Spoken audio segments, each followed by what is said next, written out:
Donc l'esprit de force vient nous remettre du tonus pour combattre contre l'ennemi. D'accord, bon, on va commencer avec l'esprit de force. C'est quoi l'esprit de force?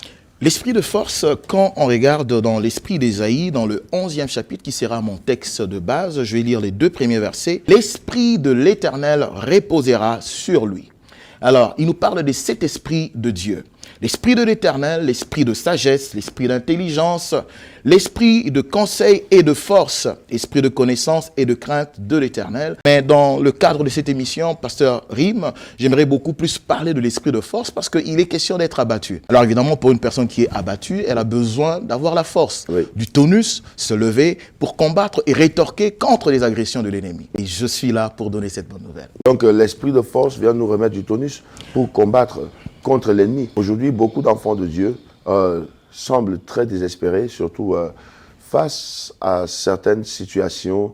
Les chrétiens, ils ont peur des sorciers. Dès qu'ils entendent qu'il y a un tel qui est sorcier, il y a un tel qui est sorcier. Mais les années passent, on est toujours là que... C'est la fuite, c'est la fuite. Et puis surtout, les années passent, on reste toujours au point zéro. Mais aujourd'hui, comment faire pour sortir de ce point de slogan et vraiment manifester cet esprit de force? Parce que selon le texte qu'on vient de lire, l'esprit de force est déjà disponible. Et la parole de Dieu nous dit que vous connaîtrez la vérité et c'est la vérité que vous connaîtrez qui va vous affranchir. Donc il n'y a pas de délivrance pour une vérité qu'on ignore. Mais quand on est au courant de la vérité, des promesses que Dieu nous a données, je pense qu'on se saisit de la révélation que Dieu nous donne. Et c'est fait que dans mon développement, j'aimerais parler de cet esprit de force. Et je vais parler de cette huile de joie qui nous permet de puiser en fait dans la ressource qu'on a, que Dieu a disposée pour nous dans la personne du Seigneur Jésus-Christ. Et en puisant dans cette source de la révélation, cette source de révélation devient en fait une force pour nous.